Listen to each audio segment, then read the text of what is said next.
Усім прывітанне, з вами Зміцер Лукашук, і мы распачынаем наш эфірны дзень са студыі Еўрарадыё ў Варшаве. І нашым першым, але вельмі важным і цікавым госцем будзе Мікалай Халезін, арт-дырэктар беларускага свабоднага тэатра. Добрый дзень, Мікалай.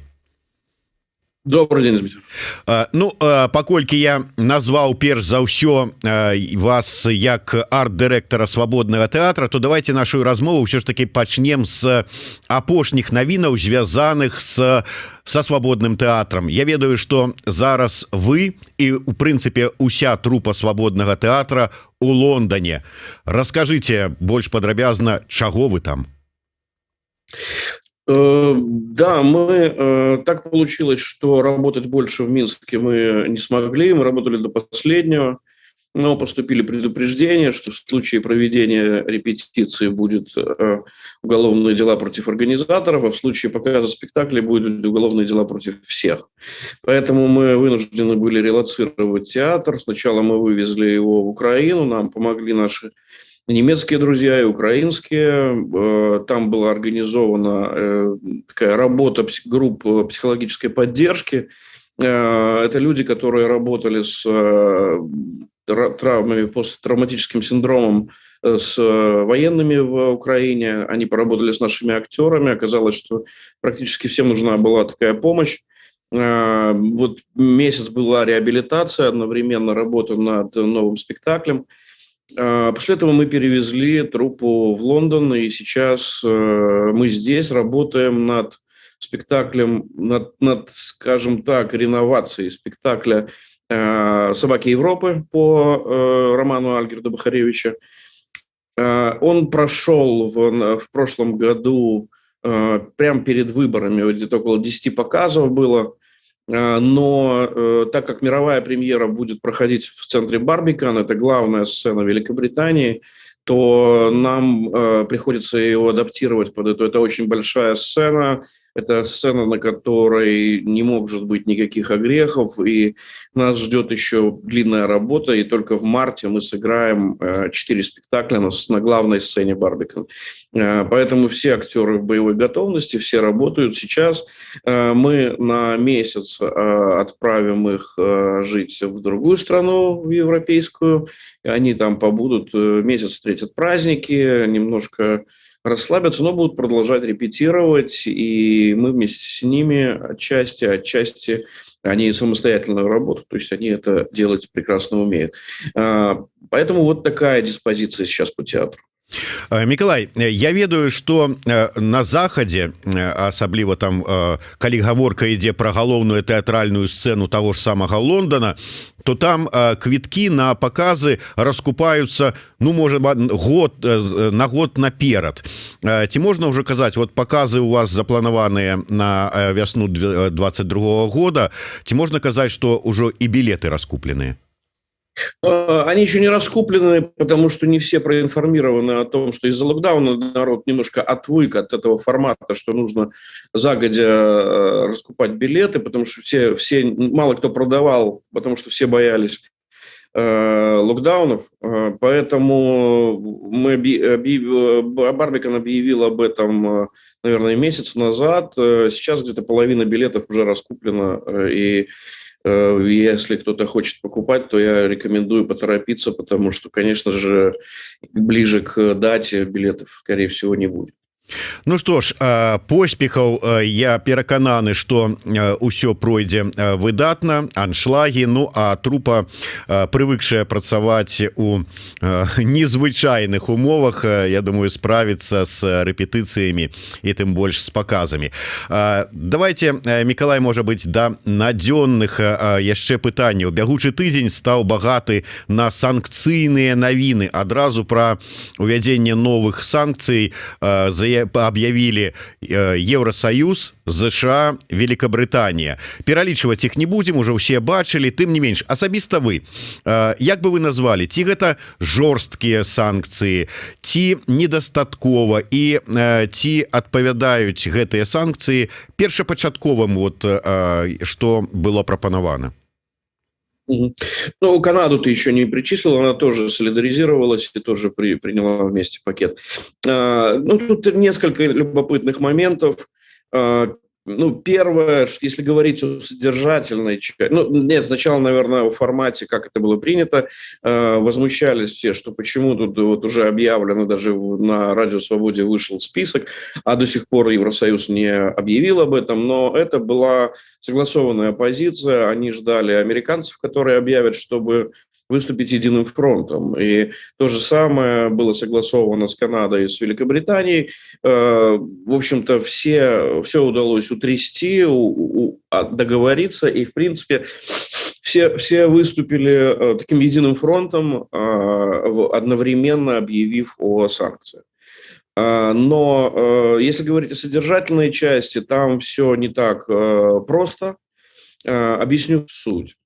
Когда готовился пятый пакет, это был пакет исключительно экономических санкций. Это были секторальные санкции, это были санкции против персон, это были мероприятия по отводу от попыток избежать санкций и так далее. Но в итоге, когда Лукашенко стал атаковать на пограничном направлении, когда он устроил вот эту вот гибридную войну с использованием мигрантов, сразу же формат этого пакета поменялся. И то, что вся информация, которая была у всех заинтересованных сторон, она как бы стала пополняться вот этим миграционной историей. Это туристические компании, отели, персоны, структуры пограничные, авиационные и так далее. И поэтому часть экономического блока, большая часть, ее передвинули на 6-й пакет, а здесь оставили такие как бы бесспорные вещи, типа белорусской калийной компании, там, и химволокно, и сейчас уж под рукой нет списка, не вспомню всех. И получилось, что мы имеем вот такой гибридный пакет санкций, и следующий, который будет, это будет экономический пакет. Вся информация у заинтересованных сторон есть, все документы есть. Сейчас готовится пакет документов по тому, как компании уходили от санкций, и они получат эту информацию в полном объеме и смогут оперативно до 6-го пакета еще принять меры по вот этим структурам, которые пытались уйти от санкций. Это вот тоже такая диспозиция в этом вопросе, но мы вот сейчас очевидно совершенно, что мы получили вот такой урок, да, когда в атаку пошел наш шкловский адмирал Белорусского флота, и вот он спутал немножко карты. Но я не думаю, что это ему сильно поможет, поскольку охват там достаточно хороший, и на самом деле сейчас очень сильно работают американцы, которые реально, они, в отличие от европейцев, ну, просто больше всех присмотрелись к тому, что предлагала белорусская сторона. Микалай, вот, дарэчы, цікавы момант у тым, што скаардынавана і фактычна адначасова былі прынятыя санкцыі 4 краін, не краіны, як тут правильно сказаць, калі Евросоюз пералічваем у тым ліку. Евросоюз, як ты правильно заўважыў, Канада, США, Великобританія, і гэта кажа пра тое, што вось дзеянні беларускага рэжыма, асабліва вось гэты міграцыйны крызіс, яны сплацілі захад, памірылі Евросоюз і США, неяк так агульную пазіцыю краіны Евросоюза прынялі, ну і маўляў, Лукашенко сплаціў і зрабіў больш моцным той же самы Евросоюз. Але калі браць вось учорашнюю навіну, Еўракамісія прапанавала Польшчы, Літве і Латвіі змякчыць, як там правильно было сказано, палітыку прыняцця разгляду вось гэтых дакументаў ад гэтых мігрантаў-уцікачоў, на што прадстаўнік Польшчы сказаў, што гэта прапанова, як это ён мягка выразіўся, неканструктыўная. Але сам гэты факт, что Еўракамісія агучыла такую прапанову, ці не сведчыць гэта, што ну дзесьці яны гатовы, можа быць, паблажку зрабіць? Нет, да, все так, но вывод это, конечно, не такой. Дело в том, что Евросоюз базируется на определенных демократических ценностях. И мне очень не нравится, когда передергивают и начинают говорить о том, что да, прям там они все уже там мигрантов готовы их там целовать и так далее. Нет, поверьте, я был во многих лагерях, и легальных, и нелегальных лагерях беженцев, и я знаю, что это очень непростая история любому человеку получить свой статус.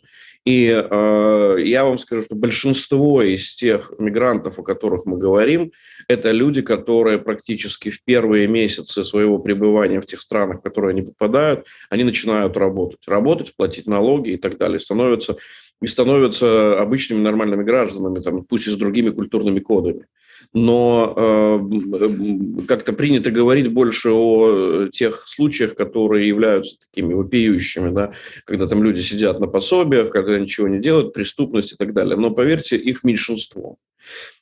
Если говорить о позиции Евросоюза, да, он базируется на определенных демократических принципах и на конвенциях, которые являются главенствующими в праве Евросоюза. Если страны разделяют эти конвенции, то, безусловно, они им следуют. Существует, например, там Женевская конвенция, да, которая оговаривает право получения того или иного статуса. И если мы говорим о мигрантах, которые находятся на границе Беларуси и Польши, или Беларуси и Литвы, то получается, что если пользоваться этими конвенциями, то если этот мигрант попадает на территорию Польши, он обязан просить в Польше политического убежища или в Литве. Да? Это первая демократическая страна, где соблюдается его безопасность, и где он может попросить приюта. Но на самом деле парадокс в том, что для этих людей, если говорить о конвенции Женевской, то для них первой страной безопасной является Беларусь. То есть они обязаны просить политического убежища в Беларуси, в случае, если они бегут от каких-то событий, репрессий и давления. Но они почему-то идут дальше. Да? И поэтому возникает коллизия, при которой Евросоюз, Еврокомиссия пытается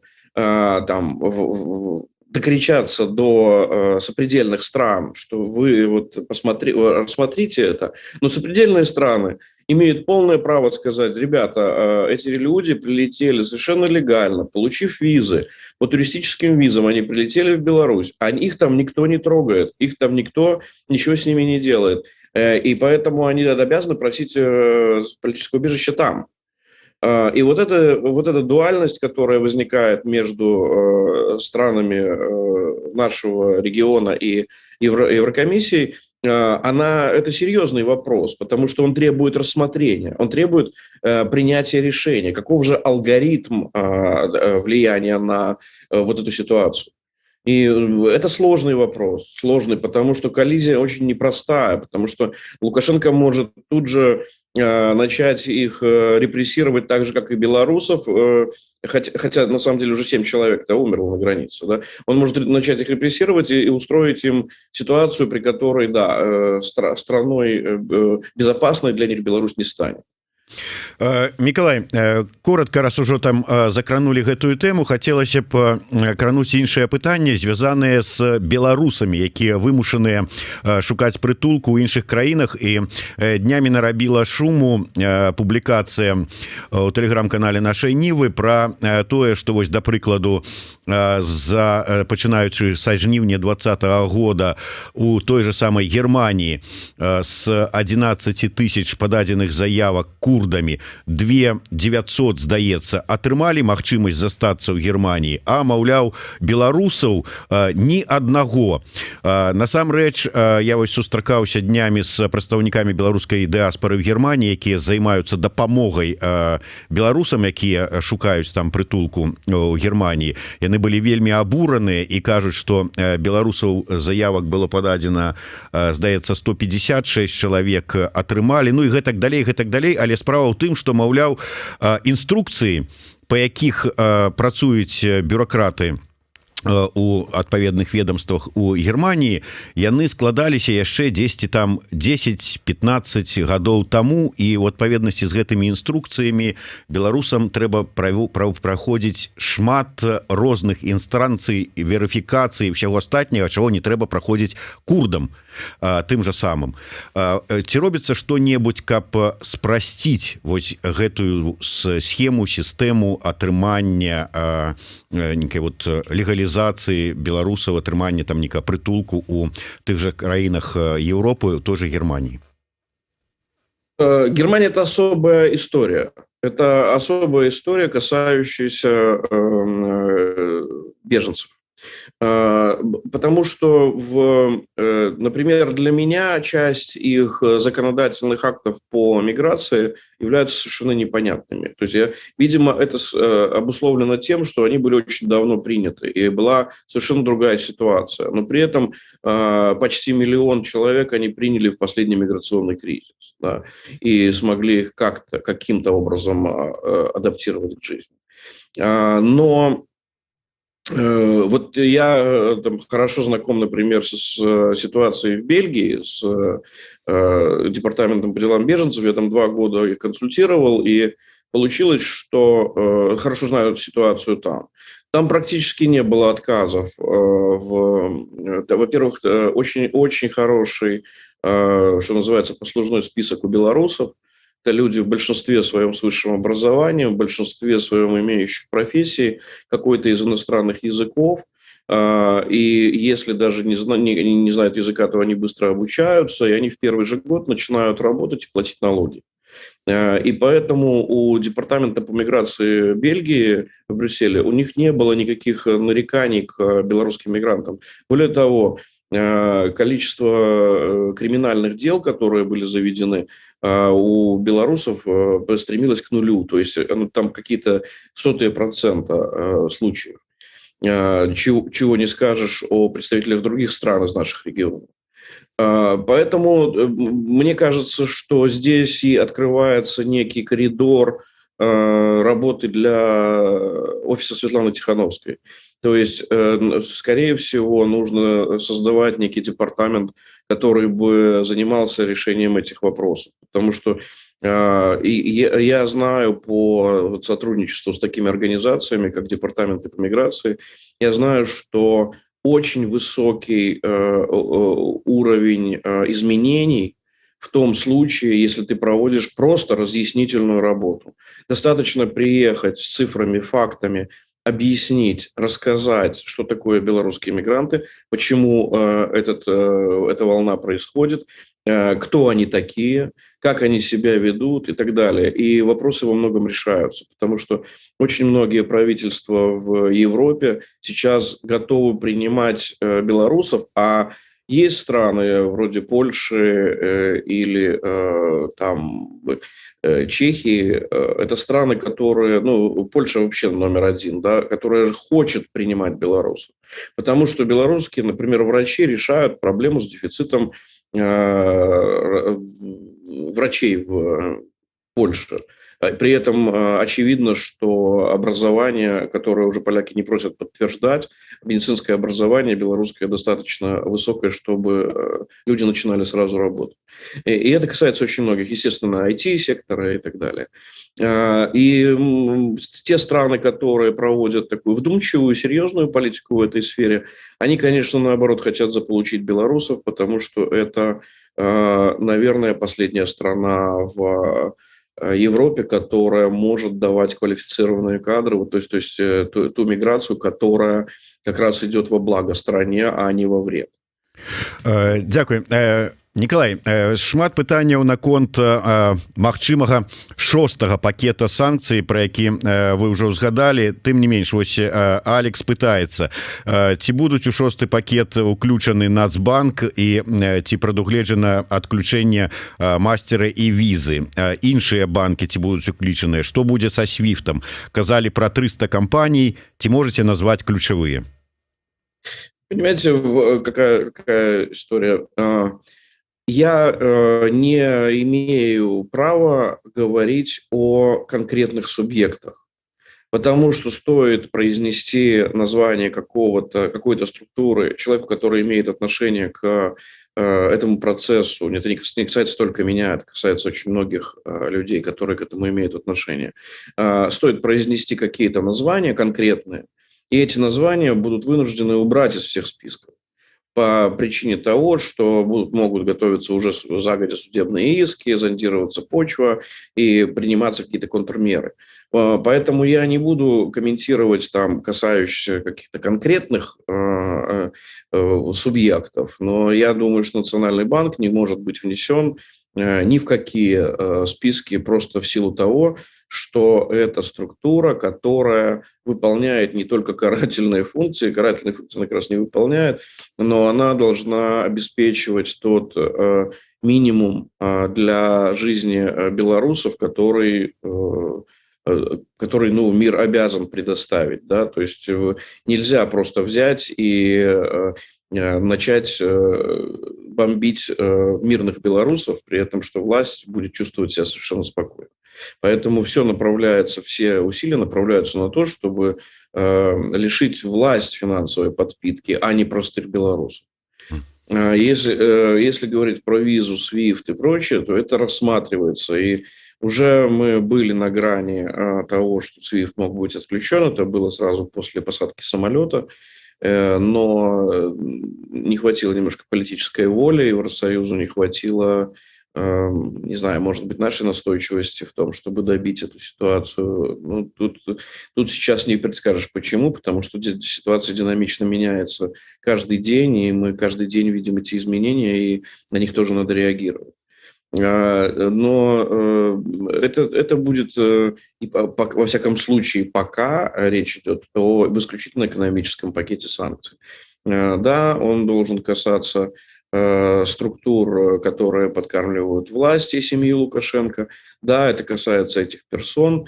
И до сих пор часть вот тех кошельков Лукашенко, они не внесены в эти списки, потому что на этот раз их спасли пограничники, которые взяли на себя всю ответственность за миграционный кризис, и туристические компании, и авиаперевозчики.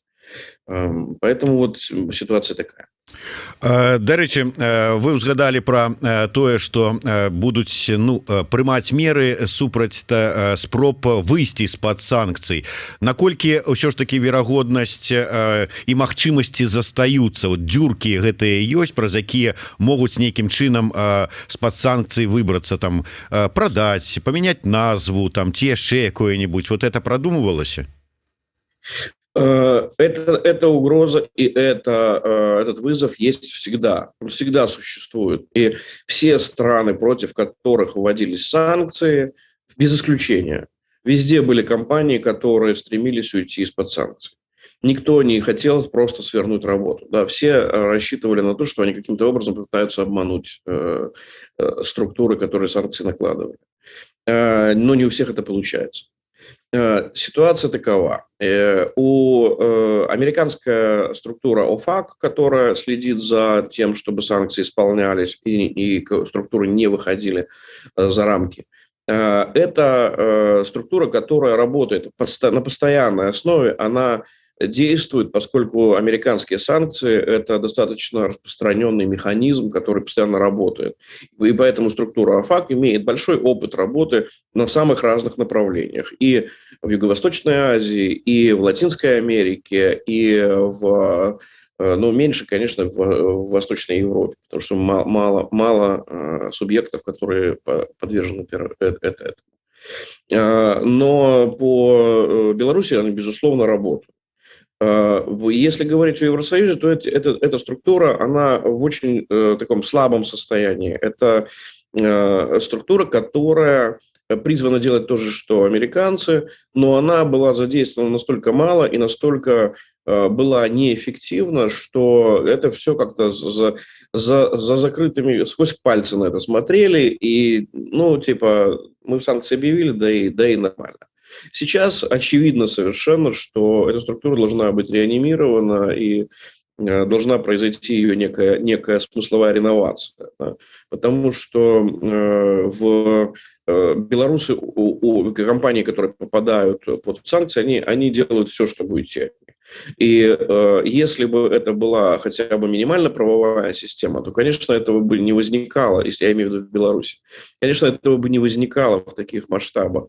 Но так как подконтрольно власти все, включая и органы следствия, и судебные, и это, то, безусловно, что стоит тому же Алексину или Воробью перерегистрировать компанию? Это вопрос одного телефонного звонка, и через час все готово. Да, с фиктивными этими штампами, со всей этой фиктивной бухгалтерией. Поэтому как бы здесь работа усложняется, но сейчас есть группа, которая работает над мониторингом того, что даже не одна группа, и в этом очень сильно помогают журналисты, очень сильно помогают разведывательные журналистские группы, и за что всем огромная благодарность. То есть это вносится все в доклад, который отправляется вот этим заинтересованным структурам. Им объясняется, вот эти компании через такие-то механизмы выходят, эти через такие-то. Но какую-то работу, такую уже финализированную, разведывательные группы белорусов, которые принадлежат к разным сферам, там, байпол или журналистика, или просто какие-то энтузиасты, которые, кстати, к слову, работают над этим, они не могут финализировать эти решения, потому что это все-таки прерогатива международных структур.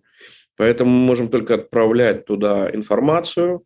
Те структуры принимают это к сведению и решают, какой выбрать алгоритм давления. Но когда мне задают вопрос, почему вот это предприятие не попало или почему вот это не внесено, я не могу на это отвечать в силу того, что, во-первых, это могло быть уже внесено, но международные структуры нам, белорусам, не подотчетны. Они могут принять к сведению наши рекомендации и либо принять их, либо отказаться от того, чтобы их как бы вносить в работу. Поэтому тут, если вопросы и возникают, нужно задавать их напрямую тем, кто санкции применяет. То есть США – это там Конгресс, Белый дом, Госдепартамент, Министерство финансов. Если это Евросоюз, то это Евросовет, Еврокомиссия, Европарламент. То есть вот надо обращаться туда и спрашивать, почему то или иное предприятие не внесено в пакет. Ну і на завяршэнні, Мікалай, такое пытанне, безумоўна, Мінск адрэагаваў на гэтыя санкцыі новыя заявай пра тое, што з беларускага боку будуць прадпрынятыя асіметрычныя, але, як это нам сказалі, адэкватныя меры. Пасля таго, як зачышчана ўсё поле грамадзянскай супольнасці, недзяржаўных арганізацый, незалежных СМІ, чаго яшчэ чакаць? І, можа быць, адразу учора у нас у эфіры Андрей Паротнікаў, кіраўнік аналітычнага праекта Беларусь Security Block, не выключыў таго, што будзе ваенная вайсковая правакацыя на беларуска-польскай мяжы з беларускага боку. Вот як вы думаете, наколькі гэта рэальна?